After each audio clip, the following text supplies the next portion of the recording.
નમસ્કાર, આપ જોઈ રહ્યા છો Spark Today News. Royal Satyamev Jayate Group દ્વારા બીસીએ કચેરી ખાતે આવતીકાલે યોજાનાર ચૂંટણીના મતદાનની મતપેટીની સુરક્ષાને લઈને મતપેટીઓ કલેક્ટર કચેરી હસ્તક મૂકવા માટે રજૂઆત કરવામાં આવી છે. Election officer D R. પટેલને રજૂઆત કરવામાં આવી. આ મામલે કલેક્ટર સાથે ચર્ચા વિચારણા કર્યા બાદ નિર્ણય લેવાશેની બાહેધરી આપવામાં આવી છે. ચૂંટણી કમિશનરના આ ઉડાઉ જવાબથી રોયલ સત્યમેવ જયતે ગ્રુપના ઉમેદવારોમાં નારાજગી જોવા મળી છે. આગામી 17મી ફેબ્રુઆરીના રોજ હાઈકોર્ટમાં હાથ ધરાનાર છે આ સુનાવણી. હાઈકોર્ટના ઓર્ડર હોવા છતાં ચૂંટણી મતદાનના મતોની ગણતરી હાથ ધરાનાર હોવાનું રિવાઇવલ ગ્રુપના અજીત લેલેની સોશિયલ મીડિયા પર જાહેરાતથી ખફા જોવા મળે છે. હાઈકોર્ટના ઓર્ડરને રિવાઇવલ ઘોડી પી જઈ રહ્યા હોવાના આક્ષેપો કરવામાં આવ્યા છે. નામદાર ગુજરાત હાઈકોર્ટમાં જે સિવિલ એપ્લિકેશન ચાલી રહી છે, જેની અનુસંધાને નામદાર કોર્ટે ગઈકાલે ઓર્ડર પાસ કર્યો છે કે ઇલેક્શન કરવાનું, પરંતુ બેલેટ પેપરને સીલ કરવાના અને કાઉન્ટિંગ કરવાનું નહીં. છેલ્લા કેટલાક સમયથી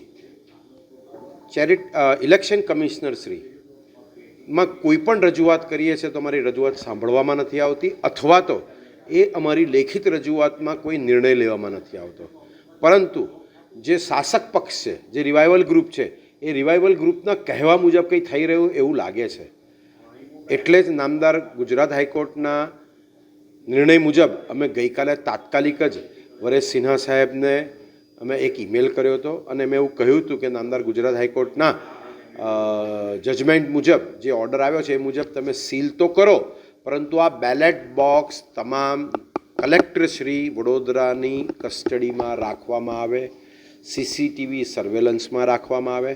કારણ કે ઇલેક્શન કમિશન અત્યારે જે રીતે કામગીરી કરી રહ્યું છે, અધિકારીઓ, મુખ્ય અધિકારીઓ, જે અમને ક્યારે હજુ વરેશ સિન્હા સાહેબ સ્ક્રુટિનીના દિવસે મળ્યા ત્યાર પછી આજ દિન સુધી મળ્યા નથી. અમે કેટલી લખિત રજૂઆતો કરી, આજ દિન સુધી રિસ્પોન્સ નથી. આઈ પંડ્યા સાહેબને કહીએ છીએ તો આઈ પંડ્યા સાહેબ એવું કહે છે કે અમે વરેશ સિન્હા સાહેબને પૂછીને કરીશું, પણ પછી શું કરીશું નહીં. આજે વરેશ સિન્હા સાહેબ સાથે હમણાં વાત કરી, ફોન પર ટેલિફોનિક ચર્ચા કરી કે સાહેબ અમે આવું રજૂઆત કરવા આવ્યા છે, કોઈ અમારું સાંભળતું નથી, તો તમે કોઈને મોકલો. તો એમણે એવું કીધું કે કલેક્ટર શ્રીને મારે વાત થઈ છે. એટલે અમે પૂછ્યું, અમારા પ્રેસિડેન્શિયલ કેન્ડિડેટ દર્શનભાઈએ પૂછ્યું કે તમે શું રજૂઆત કરી, લેખિતમાં રજૂઆત હોય તો અમને કોપી આપો, તો અમે કલેક્ટરશ્રીને રજૂઆત કરવા એ આધારે જઈએ. અમારે ઓરલ વાત થઈ છે. એટલે સાહેબ આ બધું જોતા છે ને, ઇલેક્શન કમિશનર જાણે રિવાઇવલ ગ્રુપની ટીમ મેમ્બર હોય એ રીતે કામગીરી થઈ રહી છે. હમણાં અમે 1 કલાકથી અહીંયા ઊભા હતા, પણ હમણાં ડી.આર. પટેલ સાહેબ આવ્યા, એમને અમે રજૂઆત કરી અમારી કે ડી.એલ. પટેલ સાહેબ, આ જે બેલેટ બોક્સીસ છે એ ગુજરાત હાઈકોર્ટના જજમેન્ટ મુજબ આપ સીલ કરો, અને અમારી રજૂઆત છે કે ડિસ્ટ્રિક્ટ કલેક્ટર, ડિસ્ટ્રિક્ટ મેજિસ્ટ્રેટ છે એમની ઓફિસે જમા કરાવો, કારણ કે ત્યાં સેફ કસ્ટડીમાં રહેશે.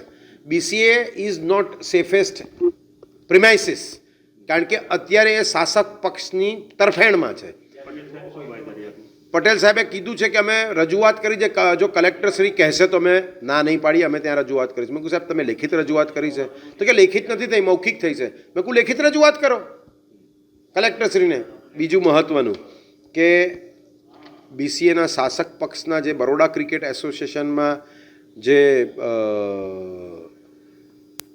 અધિકારીઓ છે, લેલે સાહેબ, અજીત લેલે, ગઈકાલે નામદાર ગુજરાત હાઈકોર્ટનો હુકમ આવી ગયો કે કાઉન્ટિંગ કરવાનું નથી, બેલેટ સીલ કરી દેવાના છે. અને આજે અજીત લેલે સાહેબે આ નોટિસ આપી છે. આ નોટિસ તમે જોશો તો એની અંદર કહ્યું છે કે 15મીએ સાંજે 6 વાગ્યા પછી એટલે 7 વાગે કાઉન્ટિંગ શરૂ કરીશું.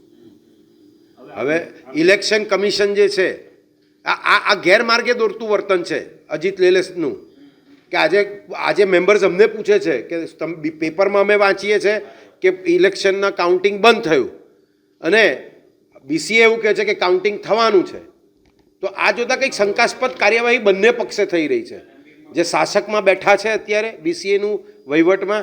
અને બીજી મહત્ત્વની વાત કે જ્યારે ઇલેક્શન ડિક્લેર થાય તો જે તમામ કામગીરી ઇલેક્શન કમિશને કરવાની છે. ઇલેક્શન કમિશન કોઈ જ કામગીરી કરતું.